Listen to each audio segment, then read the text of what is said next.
Microsoft has taken a little bit of a low-key approach in promoting the new Gears of War, but I'm gonna be honest, I'm pretty excited. They didn't really have to do anything. To scratch that itch, today gameranx brings you 10 Gears of War facts. Number 10, the voice cast is actually pretty darn, well, famous as far as voice actors go. It's hard to call voice actors famous sometimes, but these are voices you know. Marcus Phoenix, for instance, is played by John DiMaggio, who doesn't just play Bender on Futurama, he also plays Jake the dog on Adventure Time.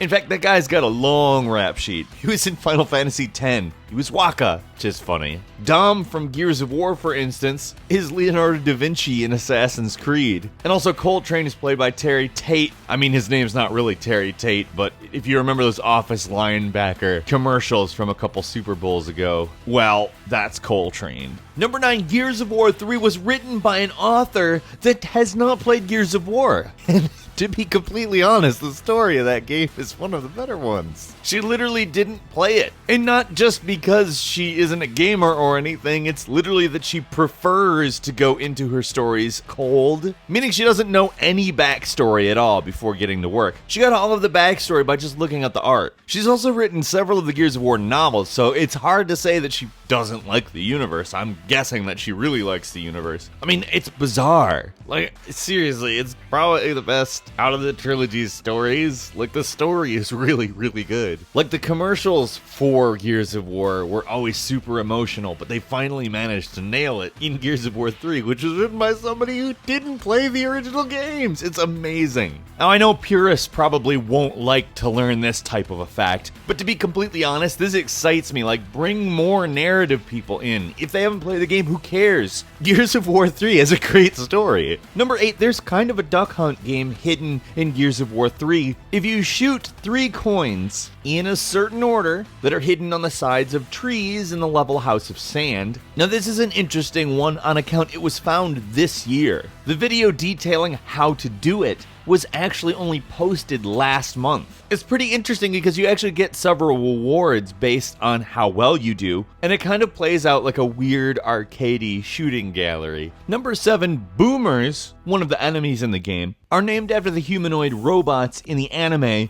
Bubblegum Crisis, which despite its silly name is incredibly dark and dystopian. It draws a lot of influence from Blade Runner, which sort of pays homage to both the synthetic replicant humans in Blade Runner, as well as the Terminator robots in, Terminator. Gears of War's boomers are very obviously not robots, but it's an interesting bit of history, and provides a little bit of insight where the people who came up with all of these things are coming from. Number 6, before Cliff Bleszinski pitched Microsoft the idea for Gears of War, he was in his hotel room and listened to Eminem's Lose Yourself on repeat while he did a bunch of push-ups. Whether or not you think this is cool, interesting, or kinda douchey, obviously depends on your own perspective in life, but I'm of the opinion that whatever it is you want to do, if it works, do it. And in this case, it worked out. Another quick Cliffy B fact, in the first issue of Nintendo Power, Cliff Bleszinski was at the top of a list of high scores for Super Mario Bros. On page 99. And in his Twitter avatar, he's got a Mr. Poopy Butthole sticker on his phone. Number 5, the Game of Thrones score composer,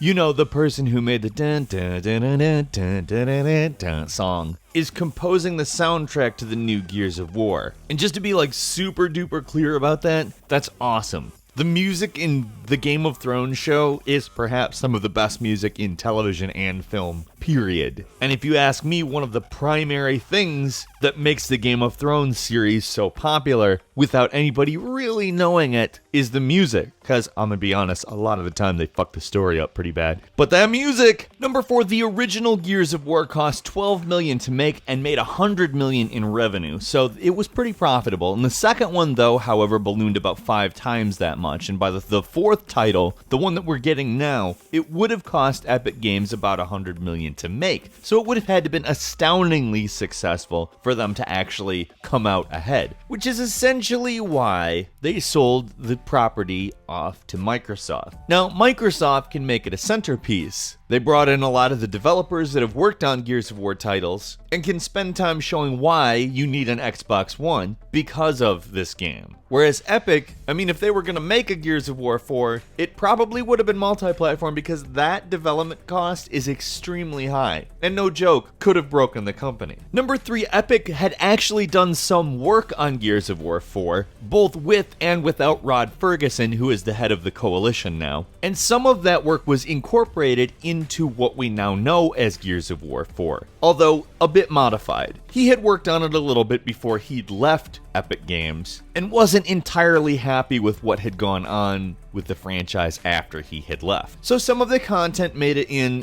name only, some of the content made it in a more tangible fashion, and some of it was just done away with entirely. But things like the fact that our character's Marcus Phoenix's son came from all that pre-production work. Same with the name of the monsters, although the monsters themselves look very different from the Epic Games version, apparently. Obviously, we don't have photos of the Epic Games version. But Rod Ferguson did not want to abandon all of that work, and knowing that should bridge the gap between Gears of War 3 and 4 maybe a little bit better. It's not entirely new, it's not an entirely new team. There's some faces and some elements that were there long before Microsoft even thought of buying it, and it's probably going to be all the better for it. Number 2, the Lancer, the gun with the chainsaw, almost wasn't in Gears of War. There was apparently a large amount of internal debate leading up to the release of the game, where some people thought the weapon was just too gruesome, while others people thought it was absolutely the thing that set the game apart from pretty much every other game aside from the cover-based mechanics. It was the visual thing that said, this is Gears of War. And can you imagine this game without that gun? Or with a version of it that didn't have the chainsaw? Because that was also on the table. In fact, there were quite a few different versions of the gun that were considered even. One with a buzzsaw instead of a chainsaw, which kind of would have looked like a pizza cutter a little. Obviously, the version that made it into the game became iconic, so they made the right choice. But it's sometimes shocking to hear about the things that they almost didn't do.